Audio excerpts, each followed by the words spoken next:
All right, we're live. I really do need an intro video because it's pretty cold right now. Just like there you go, we're live. Anyway, welcome to Mondays with McCool. I am McCool. I host these now. If you have come over from Roto Grinders, watch the show. Welcome. We do this every Monday. We've done it every Monday for a while, a couple of years now. Me and Blender here, joined by Jordan Cooper, obviously BlenderHD.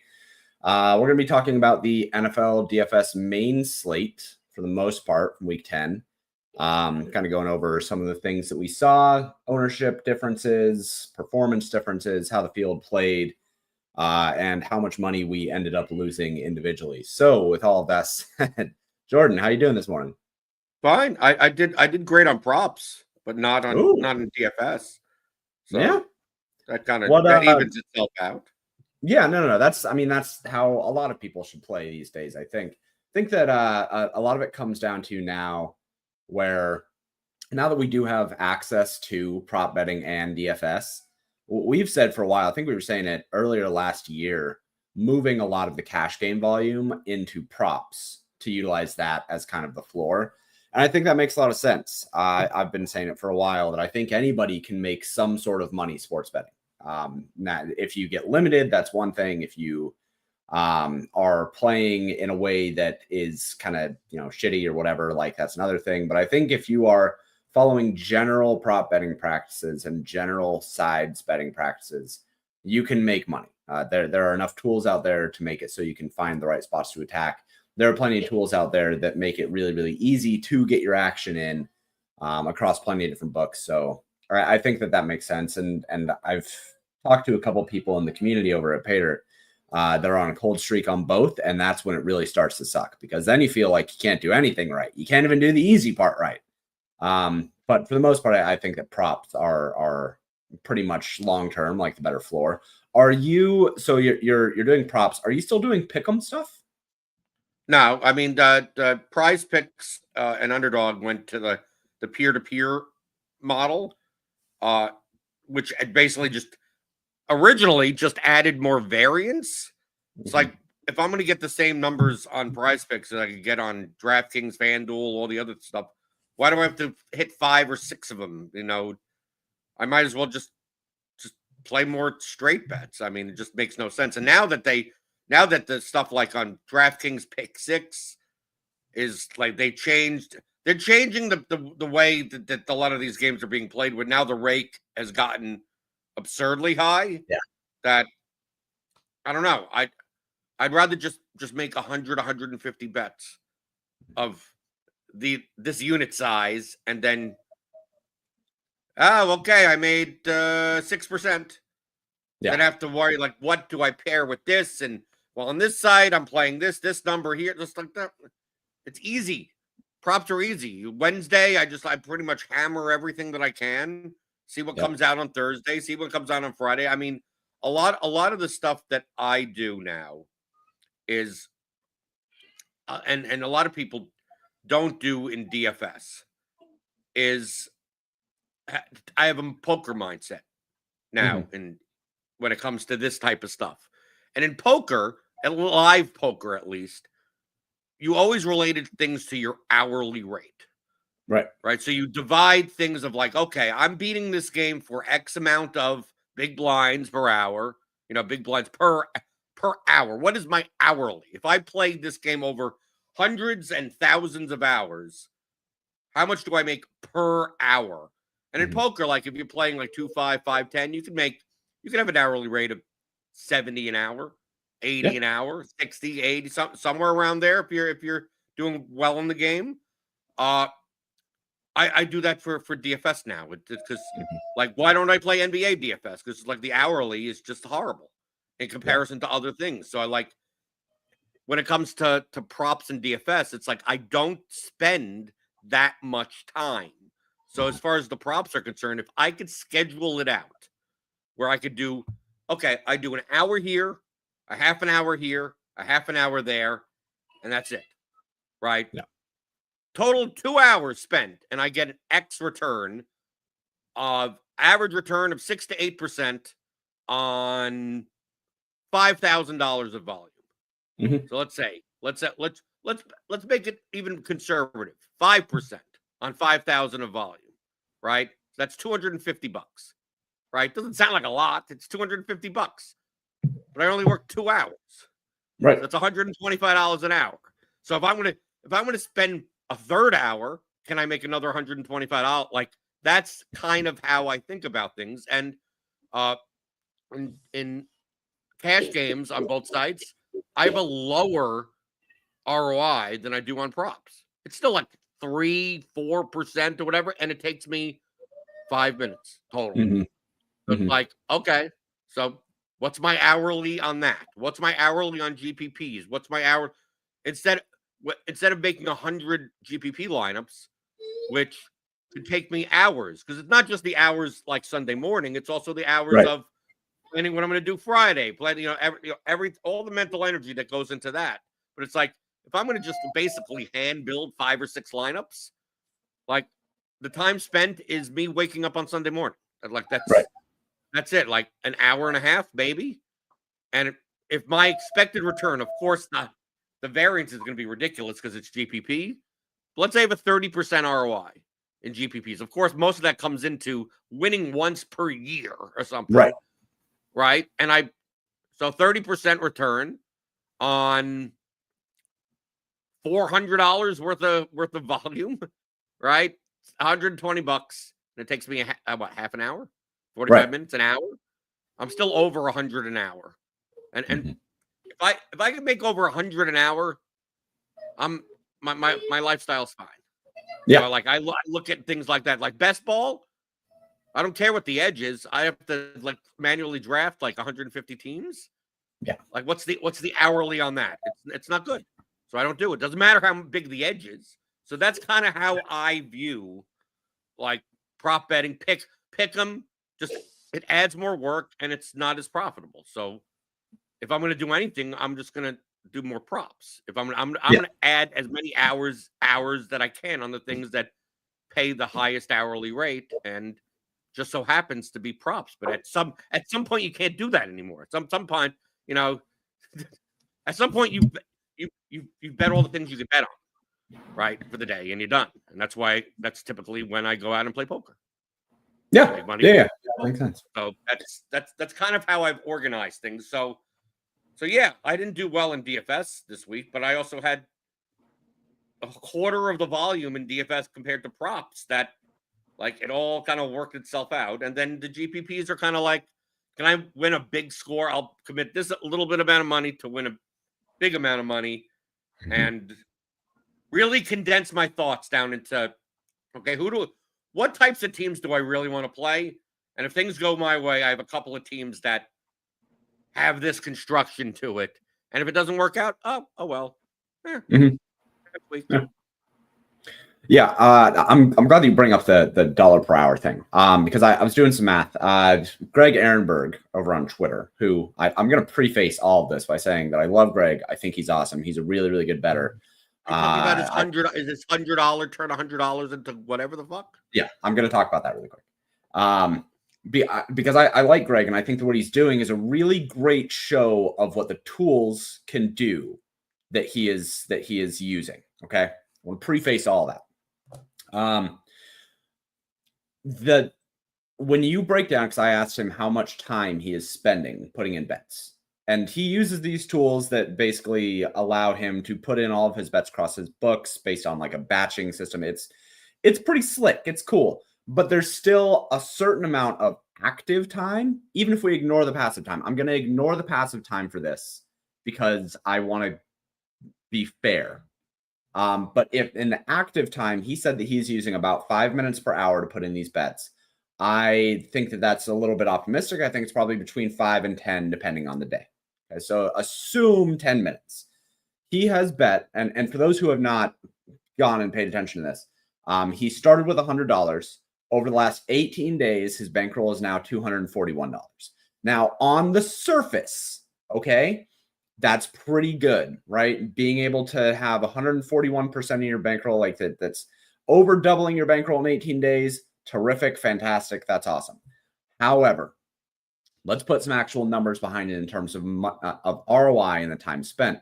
if you spend 10 minutes per hour, assuming 8 hours, right, from 8 a.m. until basically up to lock, right, and you're spending 80 minutes per day, a little bit over an hour, over the last 18 days, what that comes out to is about 1,400 minutes spent, 24 hours worth of betting for $141 profit. He is making $5.88 per hour right now. I would not do anything in my life for $5.87 per hour. I just wouldn't. That's a third of minimum wage. You'd be much better going out and getting a job at TJ Maxx if you wanted to make more money. So while I think that what he is doing is very cool, it's a fun experiment, that is not enough money. But he's a content creator. I mean, you also have, from his perspective, he's not just doing that. He's making money on the back end. And also, he is. Yes. Right. He is. Well, right. I mean, but you extrapolate. This is an experiment to show how the tools work. And if you had a small bankroll, not $100, but a small bankroll, that this could showing how the scaling works. I mean, I think, of course, until the point that you'll get limited and you're done. So it doesn't matter anyway. But your highlight, I'm prefacing that, right? Because it sounds like I'm backing him up. And it's like, well, I am kind of backing him up. But I've also said for multiple years, multiple times on my Roto-Grinder shows, especially the morning show, that when people go, I got a $500 bankroll for DFS. Like, well, how should I split that up or anything like that? I said, well, I just play any way you want to play. I mean, can you replenish a $500 bankroll? I said, yeah, but I want to have set aside money. It's like, that's only if you're playing for like a living or like a significant portion of your income. If you really wanted to play seriously, don't that $500 that you have in your bankroll, just leave it there. Don't play DFS at all, and then save up $20,000 and then start and then play like you're serious or something. Right. Same thing exists in poker. There are tons of guys, there are tons of people that I play with that are not bad, are pretty decent players, but they this is not their main income or anything. They're they make $150,000 a year, and they come, and whether are they adhering to strict bankroll management principles? No, because this is not their main income source. It's not even a significant income source for them. So if they want to take a shot on a big game, take a shot on a big game. If you want to play whatever the hell you want at that point. But if it's a main portion of your income, then all these things kind of matter. So from your perspective is like, if you could turn 100 into 250 in 18 days, you might as well have started with $10,000 and turned it into $25,000. That's what he's showing. But I understand that. I don't know if people, I could start with $100. That's the problem. That is the problem. The problem is, and again, and because I talked about this in the Discord this morning, but I think if he would have started with $1,000, this is a much more applicable example.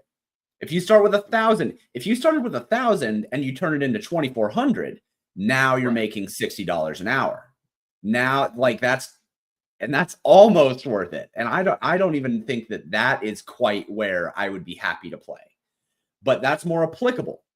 At $100, I think that I just think that it's really important to say, if you are following that along and you think that you can take this $100 and you can turn it into something, okay, but you should understand that the amount of time that you are spending to do these things, if it took you 1 minute per hour, that would almost be worth doing it to me. Almost. And that's not even including that it costs $100 a month to use these tools.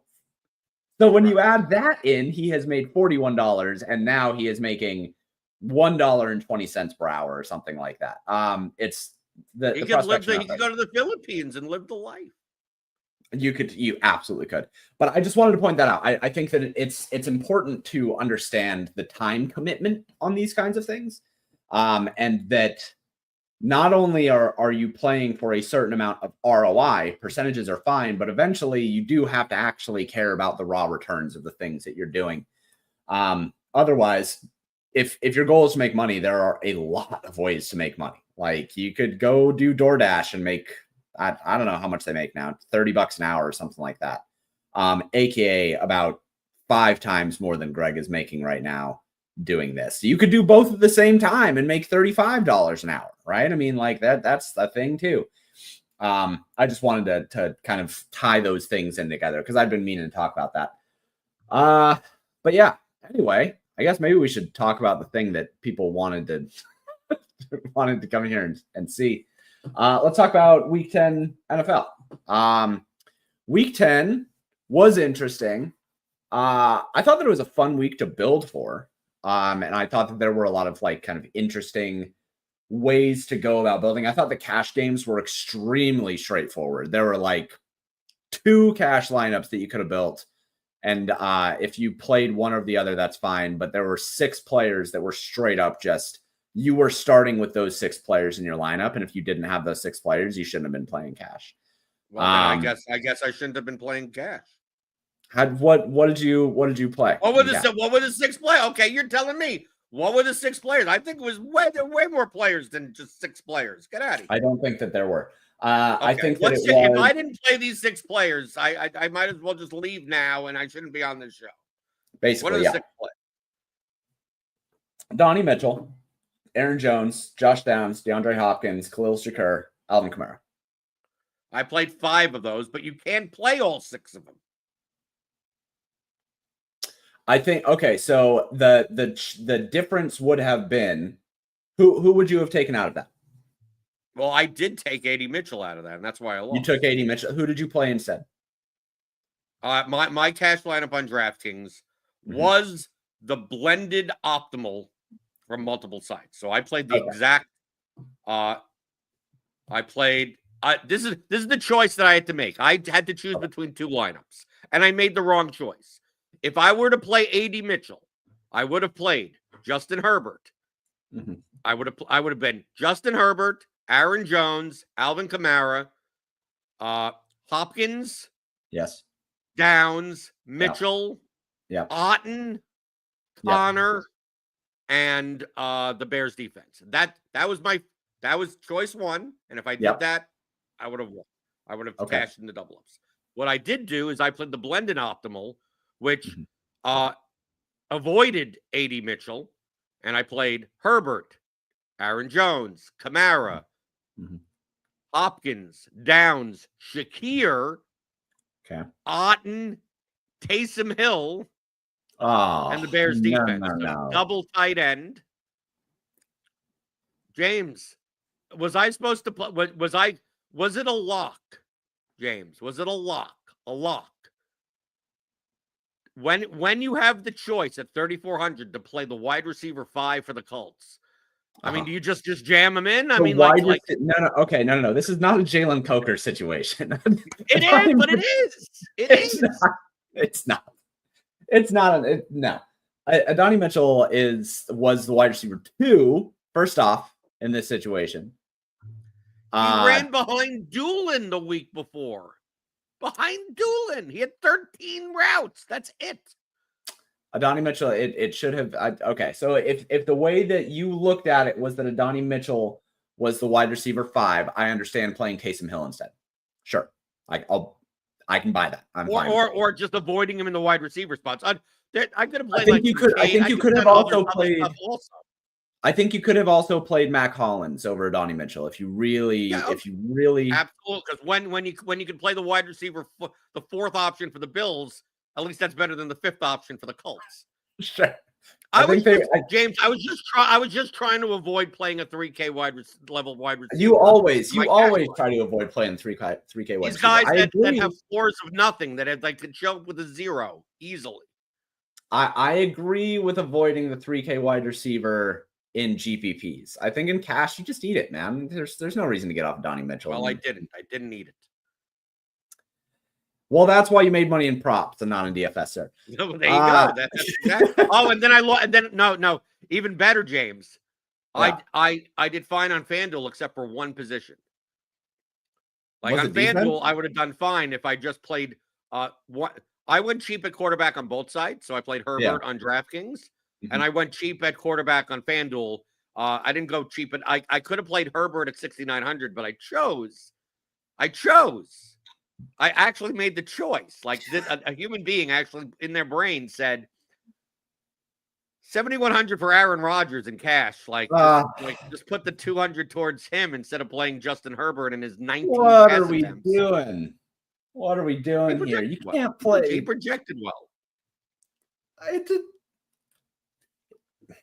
I'm disappointed. No, well, I made up for it. Trust me, I made up for my Jets take with my best GPP lineup had multiple 1% owned players that did very well. Yeah, well, I'll bet they did because 1% owned players were the ones that really did well this week anyway. I didn't play cash. I only played GPP. I had one GPP lineup, and my one GPP lineup this week was a Colt stack. So I was all about Josh Downs and Donnie Mitchell. You just ate. James. Hold on. No. I ate the chalk on Downs and Mitchell, but I paired it with Joe Flacco, and then I also brought it back with James Cook. I had a low on James Cook. That's fine. And I brought it back with, instead of Khalil Shakir, I had Mac Hollins. I played it in a way that I could eat the chalk because I thought Downs was fine chalk. I thought Donnie Mitchell was fine. But I would rather, if both of those guys are going to be 30% owned, I'm going to pair them with their 2% owned quarterback. Yeah. Okay. I take it back. I was okay. Let me take it back. I didn't play Flacco, so that's why I didn't even bother checking. Yeah. How did the Colts receivers end up? Okay. So the wide receivers, Downs is 18% owned, Mitchell's 15% owned, and Flacco's 2% owned. Like, how does that happen? Okay, so I take it back. And then you play James Cook and you're gold. So like, yeah, James Cook is like nothing owned. Like he's 6.9% owned in the millie. I had that thought, but I did it the opposite way. I played a lineup with Josh Allen. So I played Allen, Shakir, Kincaid with Mitchell as the run back. $3,400 guy at the like. That's the way that I played that game. I think that was fine too. I didn't want to pay up a quarterback this week. I was with you in that I wanted you paid down a quarterback in cash. I paid down. I thought it was just best to pay down in GBPs because I wanted Justin Jefferson and another expensive running back. So I wanted to allocate all my salary to Justin Jefferson and one of, Cook or Bijan Robinson or Alvin Kamara. Like I wanted one of those guys. And the way to do that was pay down at GBP pay down at QB. Another memo that I didn't get was the Chicago defense at 28% owned. Oh, you had to know that. Didn't know that was going to be stone chalk. Of course. I thought that it was going to be chalky. I did not expect 30%. I thought it was going to be the most owned defense. It's funny though that the two defenses against each other made up 40% of the field. Well, it's Drake 40%. May and it's Caleb Williams. What do you expect? That's a lot. That is a lot. Really quick question here. The Jets are absolutely awful. What's happening there? Aaron Rodgers is not a good fucking quarterback anymore. He's bad. He has not had a game with 300 plus yards and 3+ passing touchdowns since 2020. Like he's just not good anymore. It doesn't matter how many good players you put around him. Aaron Rodgers is not good anymore. Well, you know what I did, James. I agreed with that sentiment. And you know what? My main team that I played in the red zone, $50 red zone, which I also played in a bunch of other contests. So much stuff this week was coming up Jets. Garrett Wilson projected well. Adams projected well. Breece Hall projected well. Aaron Rodgers projected well. And as I said on Friday's Roto Grinder show, as well as the Blitz show, the Jets are not a good team. No. I don't know why people think they're a good team. They're not. They're not a good team. I don't even think their defense is even that good. It's not. The Jets were known as that. Oh, well, at least they have a good defense. They just have to do well. And I don't even think their defense is good. So my main lineup, James, was Kyler Murray, Marvin Harrison Jr., Trey McBride. I played Breece Hall in that lineup as a run back there. You want to know the ownership of these guys? Nothing. Like nothing. Like if I got filtered by team here, in at least in the millie, in the red zone, they were even less owned. Trey McBride 3%, Harrison 2%, Murray 1.5%. And on a week where it was a very low scoring week, getting 28 points from a quarterback, 16 from a $6,400 wide receiver, and 11 points from a $5,700 tight end wasn't all that bad. The only problem is, James, because I knew I was building very contrarian. This is the lineup that my other running back spot is Aaron Jones, and my defense is the Bears, and my other wide receiver spot is DeAndre Hopkins with his 9 points. So didn't really get there. It wasn't my Bijan, and then he got a guy. Then in my Bijan lineup. So I have a Bijan lineup with 31 points, and it's built around I believe. Who did I play? I think that was built around Jaden Daniels. I played a Jaden Daniels. I mean, that was low owned. I mean, take a look here.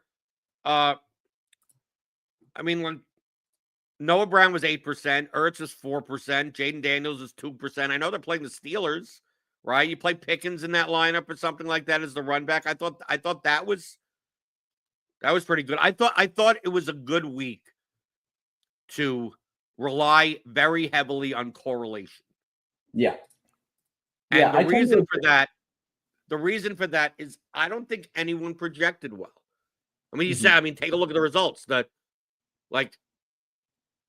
The difference between the good plays and the average plays and the bad plays, is 2 points. I was running stuff in lineup HQ, and I ran 300 lineups with like 4 uniques with tons of add some variance and everything, and the amount of lineups within 10 points of the top, from optimal to 10 points below, I didn't even get to. Right. Yeah. Even so you take out the 4 uniques that now next thing you know, there's thousands upon thousands of lineups. And I look to see what quarterbacks, this is without stacking. And it's like 12 different quarterbacks, 8 different running backs, 24 different receivers. And when I start seeing that, it's just like, you can kind of play whoever you want. And in a play whatever you want environment, the thing that people aren't going to do enough of is correlate them, right? They're going to go, I'm going to play. Someone's going to say, I'm going to take a shot at Marvin Harrison, but not play the Cardinals stack, right?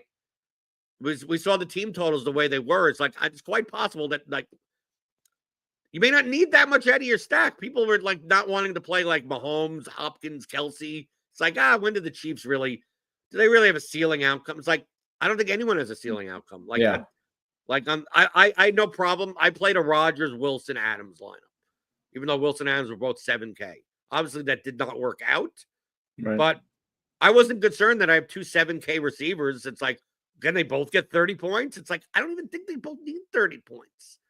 I don't think it was that type of week. The only thing that you need to make sure to do is if you're gonna play Saints, you play the guy that sucked for 2 different teams.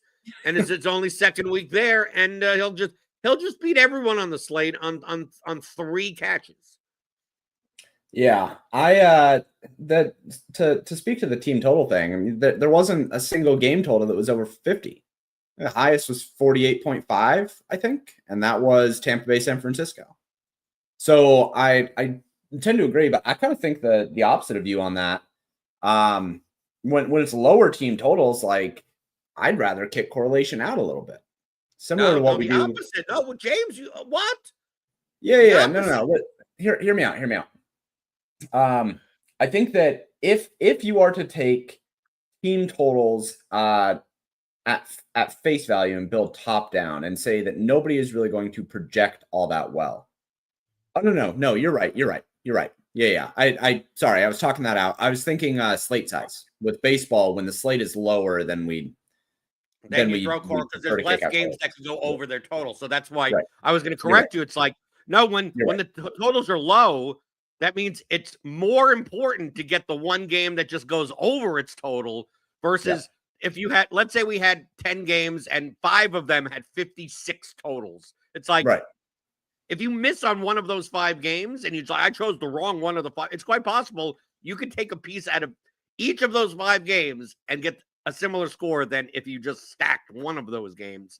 But when no games look like that, you're hoping for an outlier. You're hoping it's like all these totals are low, but one of these games out of 10 is going to have a chance of, it's a 43 total and they put up 70 points.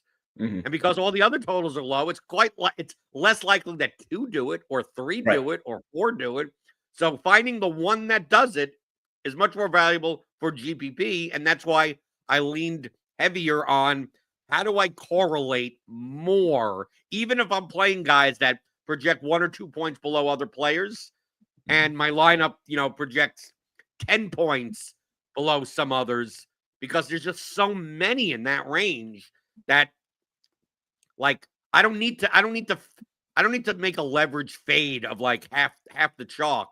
It's like, nope, I could play 4 chalk pieces around a contrarian stack, 4 chalk pieces around a contrarian stack. And then one of the other pieces that of the same price, if the same price player is in the game, like there's no, why am I playing Alvin Kamara in my Kyler Murray lineup when I could just play Breece Hall in that lineup because it correlates to the game, right? Sure. If I'm gonna play in that lineup, Drake London, I might as well play Bijan. Like it's one of those things where well, that's what I did with Buffalo and Indianapolis.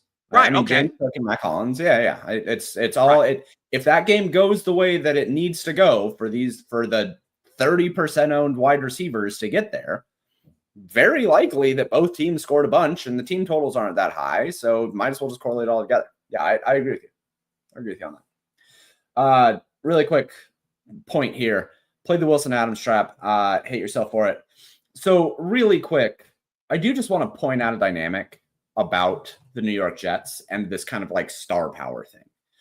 Like, yeah, individually, all of these guys can do really, really well. Breece Hall is a great star-studded player. Garrett Wilson's a great star-studded player. Devontae Adams, great star-studded player, right? Like all 3 of these guys individually can do very, very well. But when you put all 3 of them together, they're going to cannibalize each other most of the time. It's kind of the same thing as, to DK Metcalf and Tyler Lockett. You flipped a coin to decide which one you were going to play 2 years ago, and you were always wrong, but you had to flip a coin because you don't know which one is going to get there, and it's unlikely that both of them get there in the same game. Can it happen in their medians? Sure, both of them can hit their medians, but it's unlikely that both of them hit their ceiling outcomes, their standard deviation outcomes at the same time, unless the game just goes absolutely nuts. So you could say the same thing about Devontae Adams and Garrett Wilson. You could say that they are likely to hit their medians together. That can happen. But in order for them to both hit a standard deviation above their medians, you have to have a game that goes crazy for the Jets offense. Now, enter Aaron Rodgers, who has not had a game that can support 2 wide receivers ceilings since at least 2020, probably before that. And I cannot understand why anybody would be playing those guys together, understanding that. I just can't. I think if I got 18 points out of both guys, I think I'm fine on this slate. Okay, so sure. Yeah, well, why not? It's because Aaron Rodgers has not been able to do something like that. They simmed well, James, but they simmed well. Yeah, well, then I know they actually came in. They actually came in less owned than projected. They did come in less owned. And look, Ball was 10%, and both Adams and Wilson were 12%, and that's under. I thought these guys were going to be 15 to 18% owned. Yeah. I thought Rodgers would only be 5% owned. It turns out it's kind of weird, James. It's kind of weird. The Colts receivers are more owned than this, and Flacco, like, no one thought about just stacking like 2% of the field.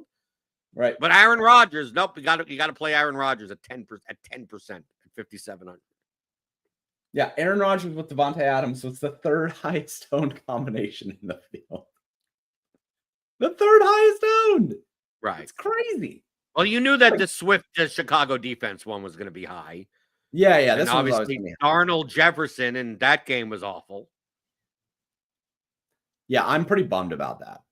I thought that Justin Jefferson's floor outcome was basically the median of most of the other wide receivers on the slate.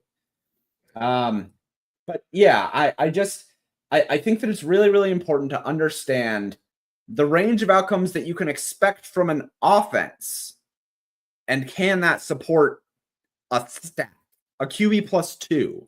I don't have any problem with Garrett Wilson or Devontae Adams by themselves. I don't even have really that big of an issue with Aaron Rodgers by himself with one of those wide receivers. We saw Garrett Wilson get there on Showtime, right? On during a showdown. But playing three of them together, that offense does not have the capacity to support a QB +2 in GPPs. I just don't think that Rodgers plus Hall plus Adams plus you can do that. Wilson plus Conklin plus you cannot Gibson do that. plus Allen plus no. Who else do they have on their team? Corley. I could play Corley. I'm sure that there are some Jets fans that will get mad at me for saying that you can't do that, but no, you can't actually. That's probably a bad idea. Rucker's cheap. I could play Rucker. I could play double Rodgers plus Conklin plus Rucker. I guess you could if you hated yourself. With Gibson, and then pay up for Jefferson. Don't be doing that. Done. Awful. Want to say these are all going to be great Aaron Rodgers podcast guests, by the way. Yeah, dude, the prophecy is coming true. The prophecy is coming true. I said it. When I saw in Red Zone that he was going to the Blue Medical tent. It's like, he's going to and anytime he leaves, it's like he's going to record a podcast. He's going to talk to Elon. When he actually went in the medical tent, he wasn't hurt. He was going to talk to RFK Jr. Yeah, RFK Jr. Exactly. That's what I said. I was like, do you think he's texting RFK Jr. right now? Sure he is.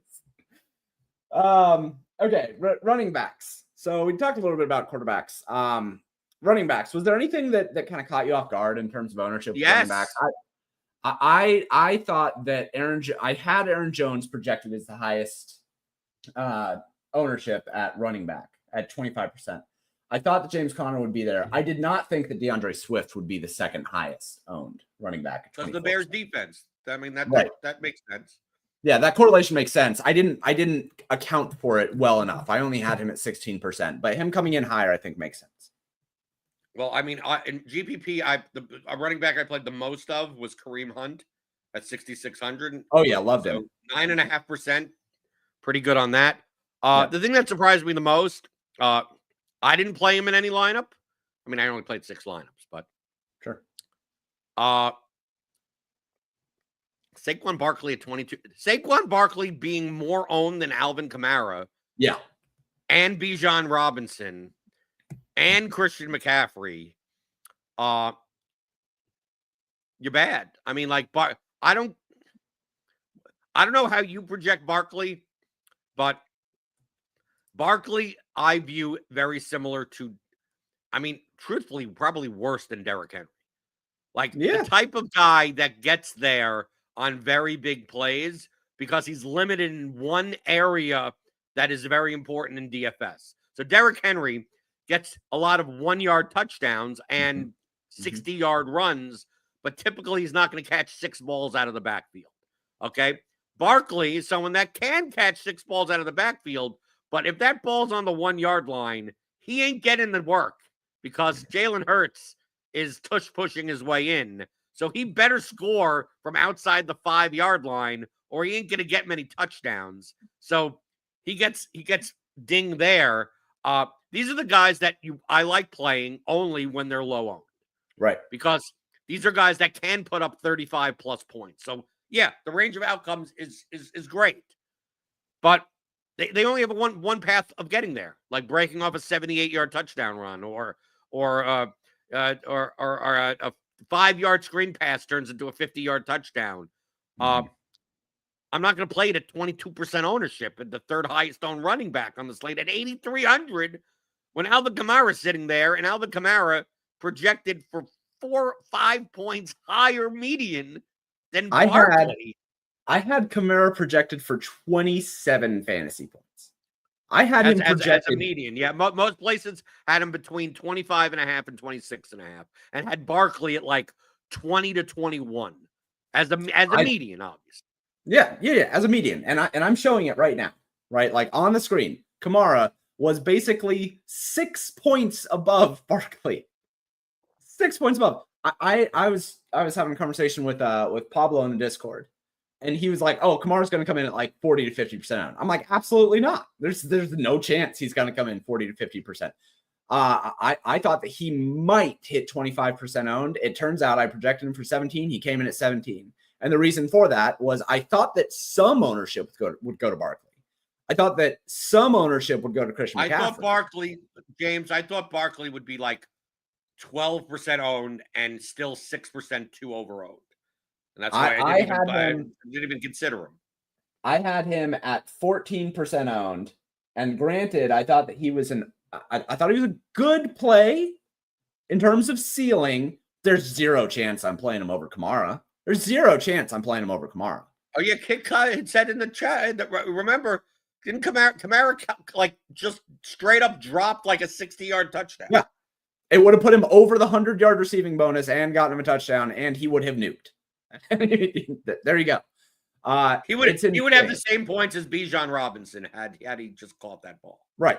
That's all that he needed to do. I wouldn't change anything about Barkley. Barkley got 8.8 points, and Aaron Jones got hurt. I understand why people wanted to play Barkley in a vacuum. Like, I think that 10 to 15% ownership probably would have been fine. But this is the most expensive running back on the slate that projects for 5 points less than somebody $200 less in objectively the same spot. Like, that's the reason for me. I mean, that's why I was surprised that Barkley was more owned than Kamara. Yeah. Like, how does that happen? That's right. crazy. And truthfully, let's let the elephant in the room, James. If I would have told you, James, that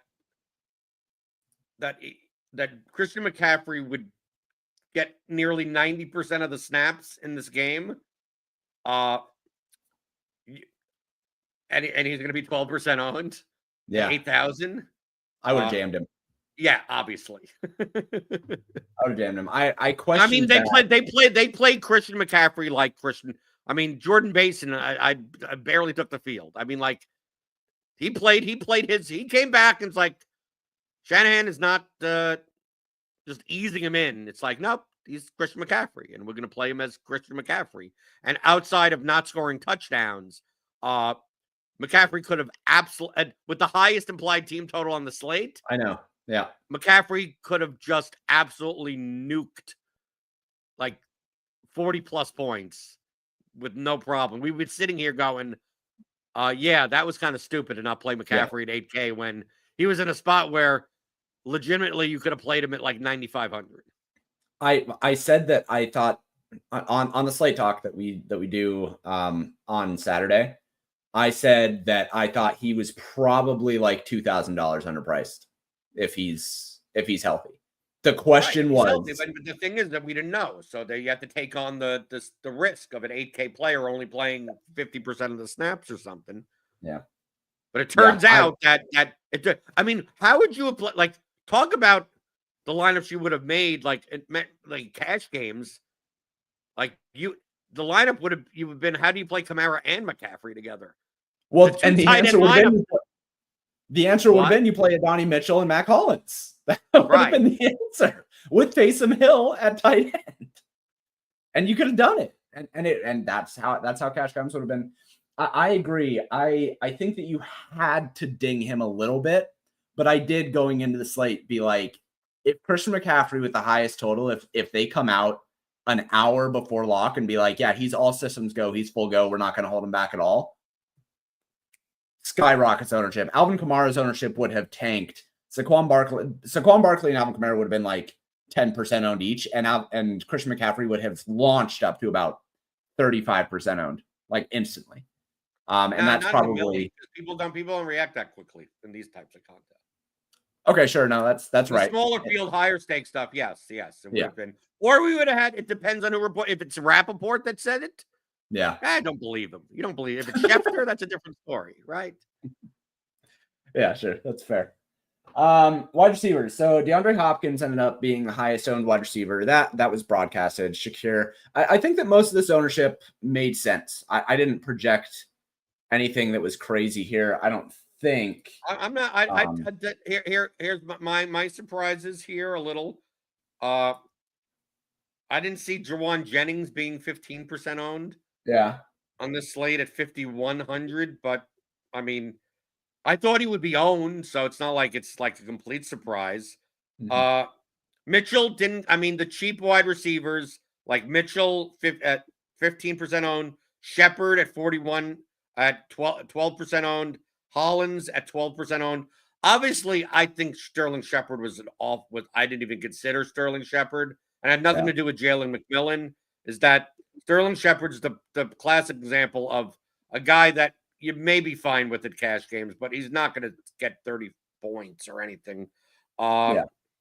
I'd much rather take a shot on Quentin Johnston, who got 10% owned. I agree. Noah Brown, 8% owned.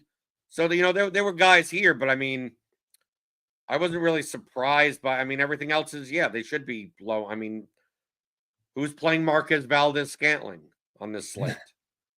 Marquez Valdez-Scantling was 1% owned. Yeah. The contest sim is over. Tipton at 4,500 was 3.5% owned and gotten 0 points. I think that he was. I wouldn't have touched anybody on the Saints outside of Camaro and Taysom Hill. I was okay with Taysom Hill, but Taysom almost nuked. Also, he had what, a 90-yard touchdown called back. Yeah, it's called back. Yeah. That would have been great for cash games. The contest sims over at PayDirt really liked Ricky Pearsall. He was the only other cheaper guy that I was really into.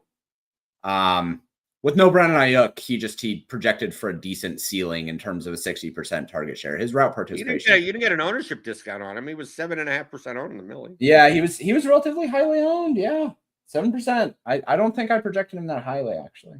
No, yeah, I did. I 6% projected him there. But yeah, James, overall, you want to? Am I interrupting you? No, you're fine. Go for it. My overall strategy that I thought was good at wide receiver this week. Mm-hmm. Wide receiver is the easiest position to be contrarian.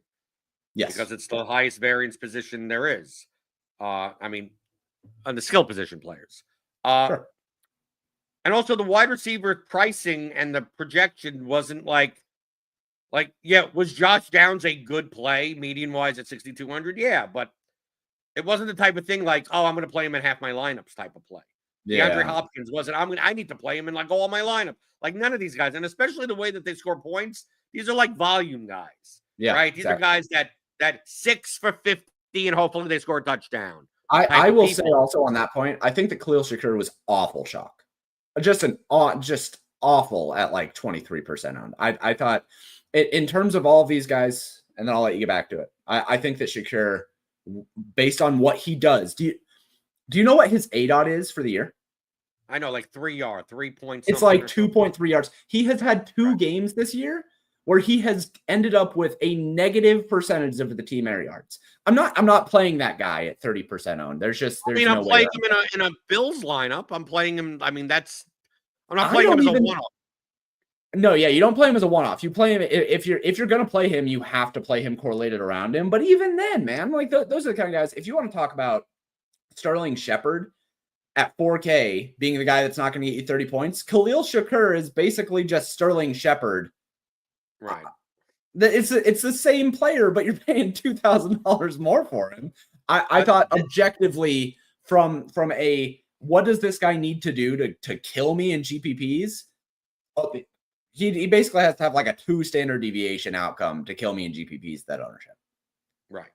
I was focused on playing wide receivers that were not in the range of the AK running backs. So I'm not talking about Jefferson, Lamb, Brown, Smith, because I'm probably playing Bijan or Kamara or someone in the running back because there's no cheap running backs really. So I was looking in the mid 6K range.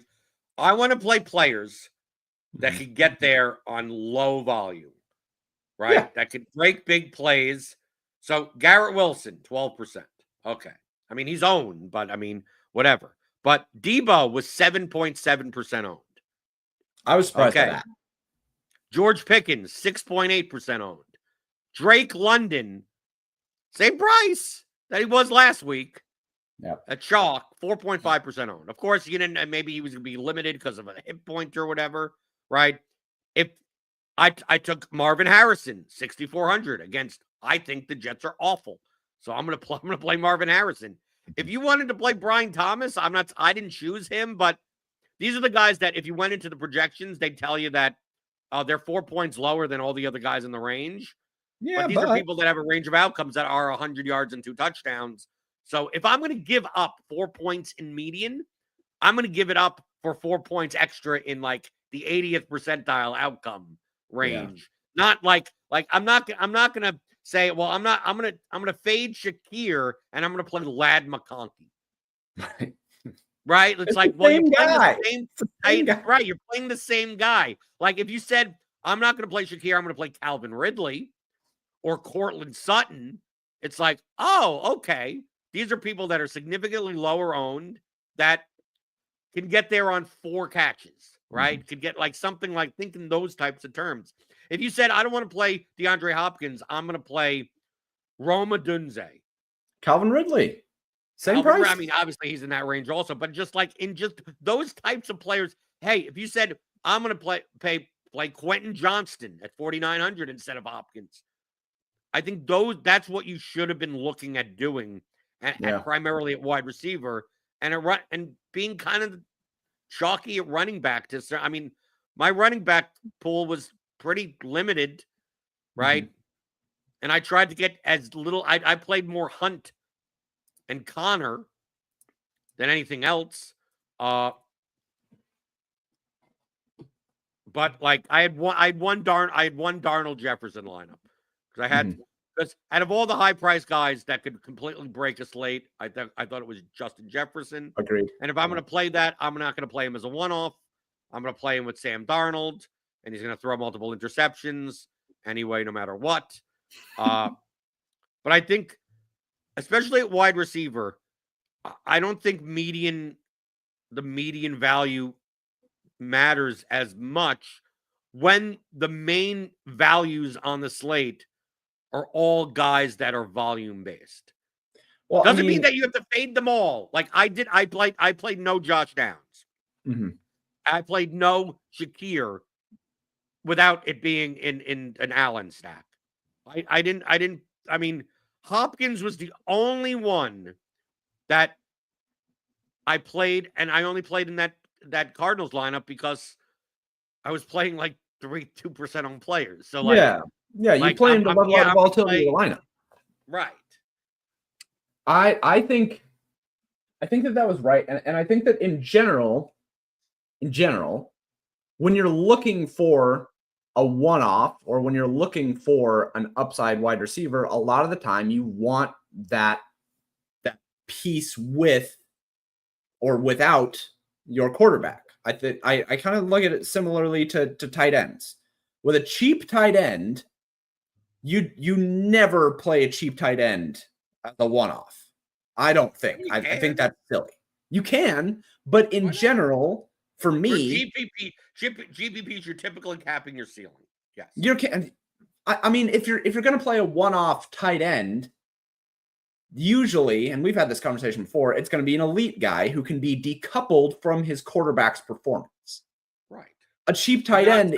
We're not talking about Will Dissly here, right? We're not talking about Will Dissly. Will Dissly, if you played Will Dissly alone, that was pretty silly. But if you played with Justin Herbert, that's fine. Because if Will Dissly is going to actually find his ceiling, which is something like 14 fantasy points, whatever, right? Like it's his 80th percentile, something like that.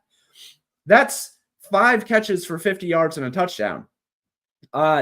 That's just not a performance that you want out of a one-off player most of the time. Like that touchdown should likely come from the quarterback that you are ending up trying to utilize. Oh, baby. Oh, you're grabbing shoes. He wanted his dummy light up. Dude, they light up. I don't think anybody on this show has ever seen Margaret. But anyway, that's my wife. That's Margaret. Hello, people. Guys. So yeah, in general, I think that you want to try to pair volume with your quarterback. So Shakir with Josh Allen, okay, fine, that makes sense. But Shakir by himself, I just think that those aren't plays I want to make. I'd much rather play a Pickens as a one-off, or a Ridley as a one-off, or a Sutton as a one-off. These guys that, like, if lightning strikes and their quarterback mostly sucks, but ended up with a 70-yard bomb to Cortland Sutton, okay, cool. Like that has worked out. It goes back to Will Fuller years ago. You remember Will Fuller? Will Fuller. Of course, and I remember the week where he was horrible for like 4 weeks, and then was chalk at his lowest price and put up like 2 points. Right. For no reason. He was giga chalk and put up like 45 fantasy points. But he was someone, and by the way, because of this, I didn't play him that week. You never played him when he had ownership, and you only ever wanted to play him as a one-off, because like the way that he was going to get there was 2 78-yard touchdowns and then nothing else. Like pairing him with the quarterback didn't matter whatsoever because the volume wasn't there. He was very similar, I think, to somebody like Calvin Ridley or George Pickens or something. So I think that in general, I agree with what you said of there's a lot of variance at the wide receiver position, and the variance is ramped up when you're looking at high ADOT guys that need to get there from basically outside the red zone. Those are the kind of guys you want to eat at lower ownership. If Calvin Ridley was 30% owned some random week for whatever, you wouldn't touch him with a 20-foot fucking pole because he gets there on like 4 catches for 160 yards and a touchdown or whatever. Pickens, I have same a thing. question for you, James. Okay. If I told you 3 years ago, Yeah. if I told you 3 years ago that Tyreek Hill is out, Tyreek Hill is out, Yeah, and all they got is like garbage. Hardman's there, and MVS is there. Like these no one. Sky Moore, right? But Tyreek Hill is out. yes. And their running back doesn't catch passes. And Travis Kelce is 6,000 when they have a 25-point implied team total. Wouldn't Kelce be like 8,200 like then? Wouldn't he be like 8,000 to 8,500? Yeah, it'd be 8K. Right. Typically, the old Chiefs teams were like, oh, well, Tyreek's 8K and Kelsey's 8K. Like, you can't stack these guys because just like the Chiefs put up a lot of points, but they don't put that many points that you could afford doing that.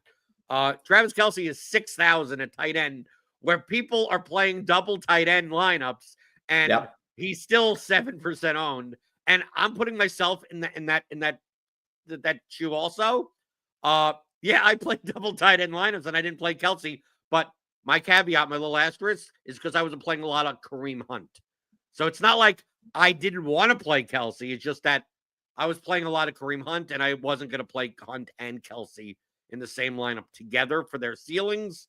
But it seems like imagine Christian McCaffrey's 8K, Travis Kelce is 6,000, DeAndre Hopkins is 5,300, and it's like how are we not playing?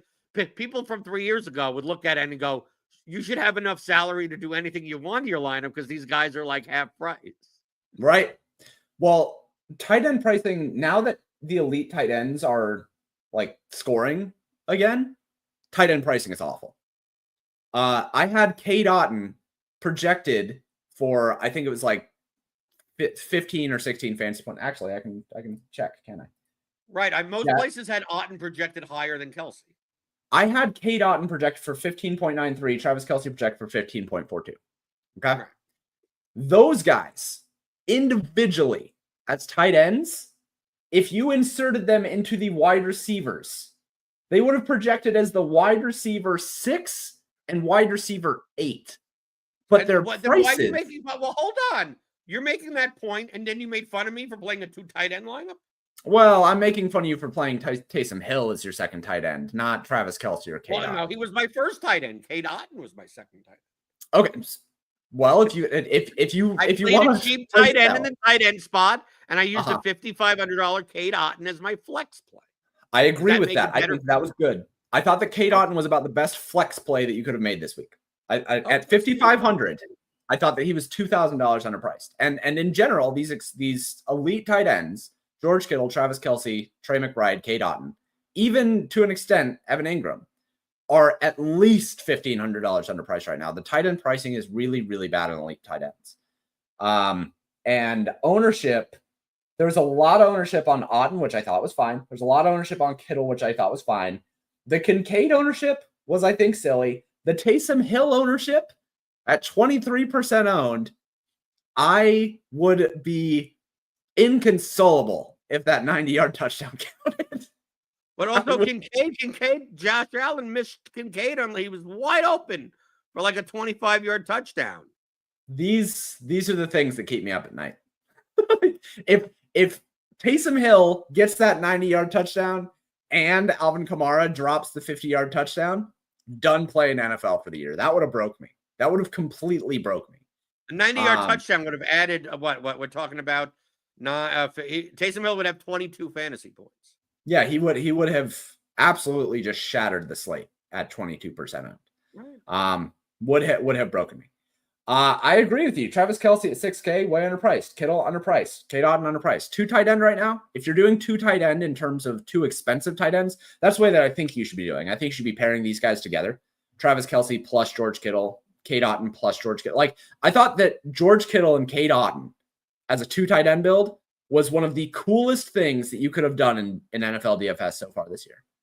Same game correlation, secondary stack of Kate Otten and George Kittle with a 2 tight end build. That's a GPP contrarian builder's dream right there. That is fucking cool.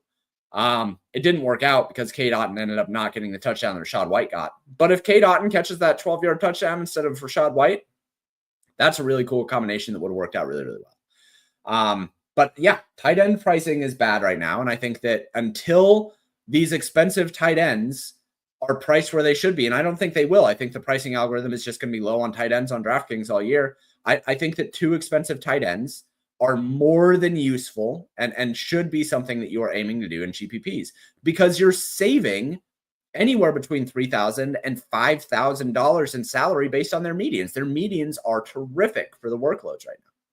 That they typically project better than the wide receivers in their price range. Yeah, by a long shot. Right. And even the running, sometimes the running backs that aren't like the value, like someone is walking into an 80% workload. It's like a $5,500 tight end that has a median of like 14 is going to be better than, a guy that's on the 40% side of the work. Like, you're playing the bad part of you playing Gus Edwards, right? Like right. playing the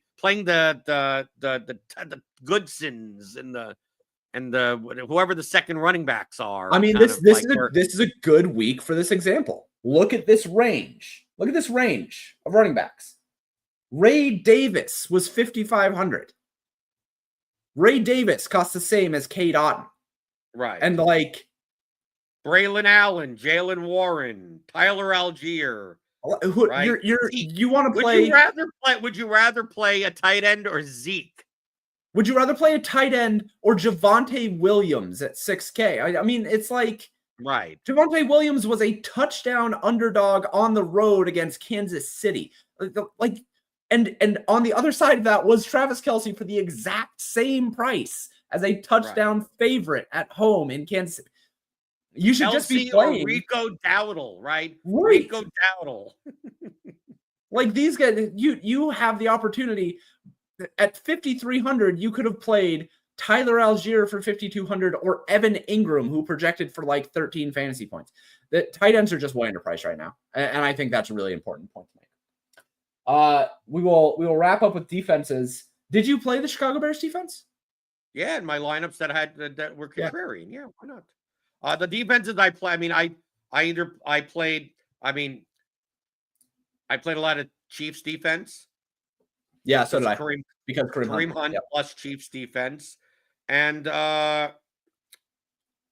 what other defense did I play? Oh, I also played the Washington defense at 3,100 against Russ Wilson.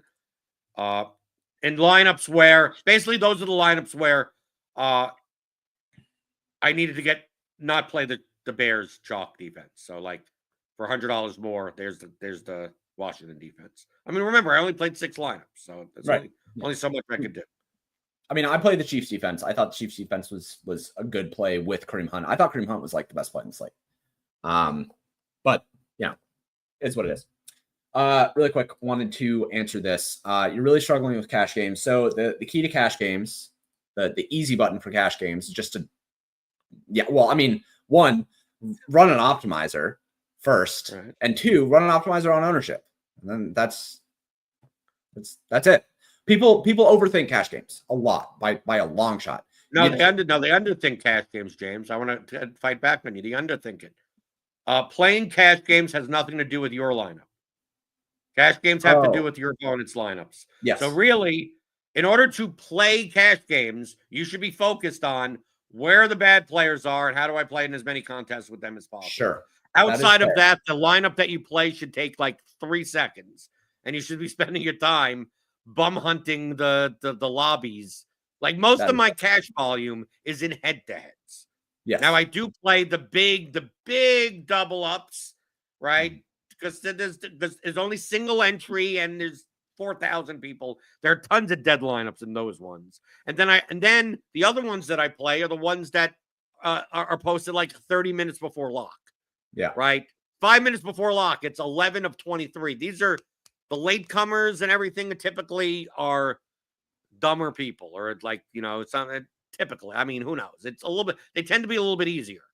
So truthfully, it's not like if you're struggling with cash games, that means you don't have a projection set that you just press the button and say, what's the optimal, or what's the highest own lineup, or play one of the top 10 optimals. Just like, oh, the optimal has 2 tight ends. I don't want to play 2 tight ends. Okay. Well, then play the top one that it doesn't have 2 tight. Like the difference between the top 5, top 10 lineups is like that isn't where you're making your money.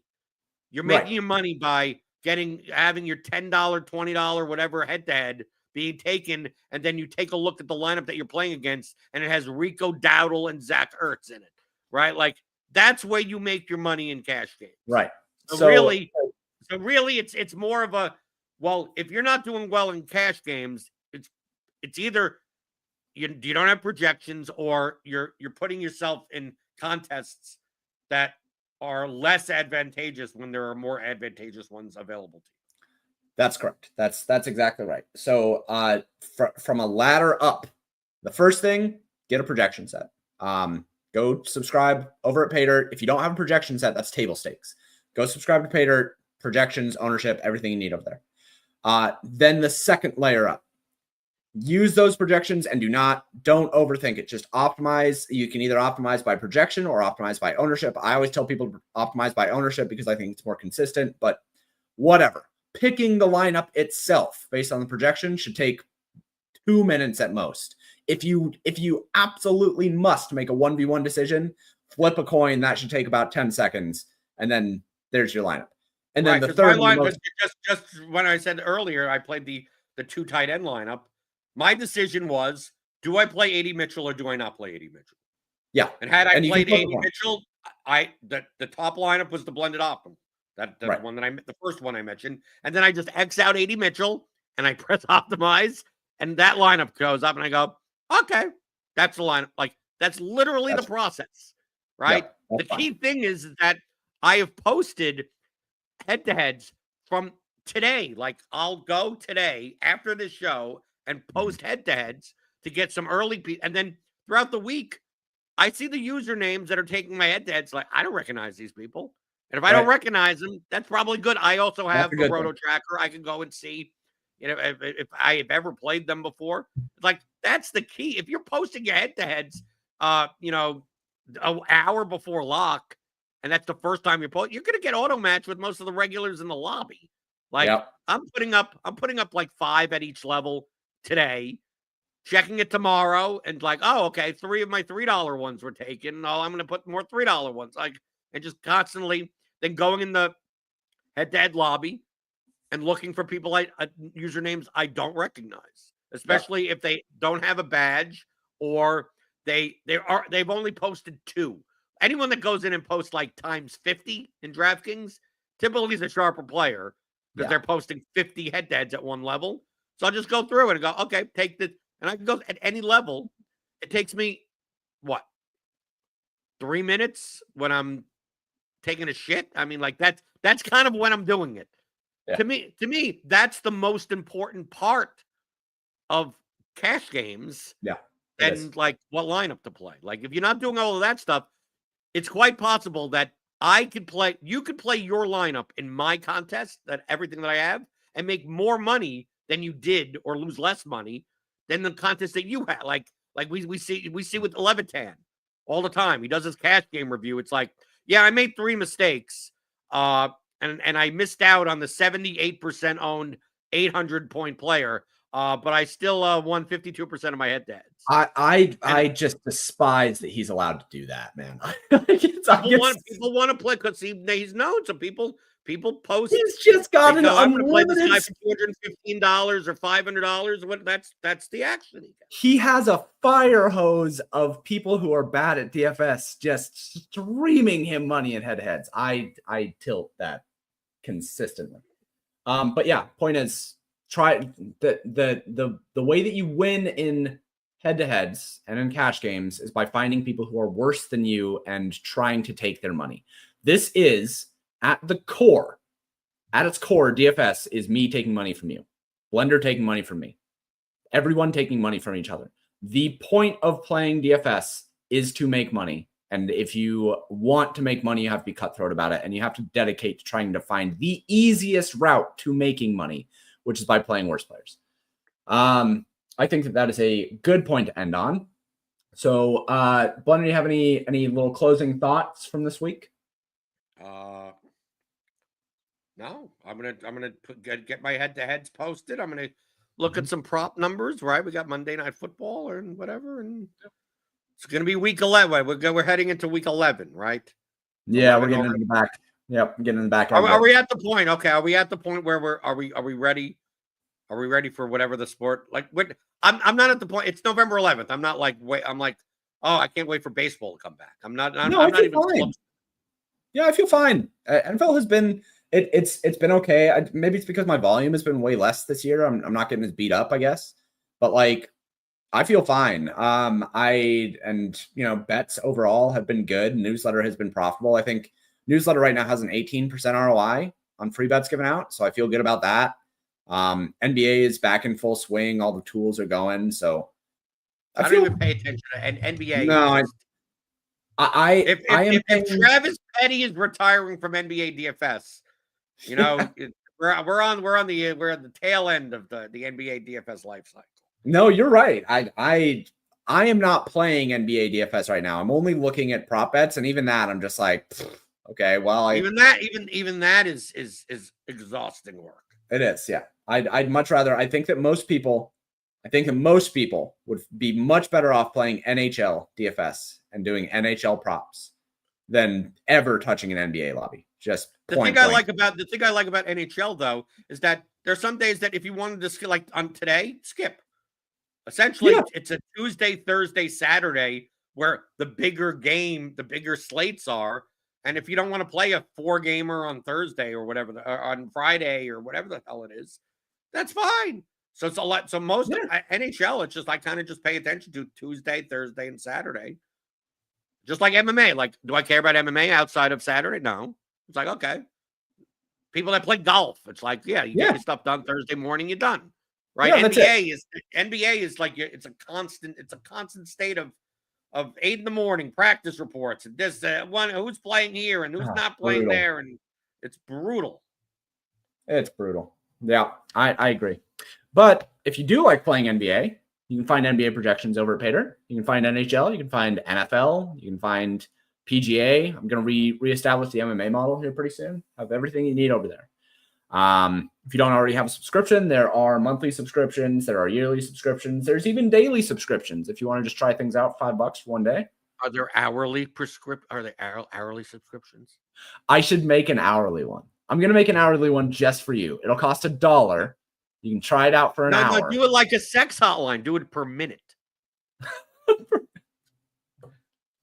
How funny would that be? How much should I charge for a minute? Charge by the minute. I'm going to charge $1 per minute. I'm going to see if anybody actually takes me up on it. I'm going to make it It's going to be down here. If you want to try PayDirt for 1 minute, there'll be an option to pay $1 to see the models for 1 minute. I'm not sure. Do you even have the ability to even have that short of a time frame in your back end? Yeah, I do. I can do that. Maybe. I'm going to try. Have a recurring payment of 10 cents per minute, and you actually lose money on the processing fee. All right. This has been Mondays with McCool. Thanks for joining me. If you guys like this stuff, then subscribe to the YouTube channel. Obviously, we're almost 2,000 subscribers. That's pretty cool. Go check out the stuff over at PaydirtDFS. Find Jordan on Twitter at BlenderHD. Find me on Twitter at PayDirt_DFS. And thanks everybody for joining us. And I hope that everybody has a terrific day. Adios.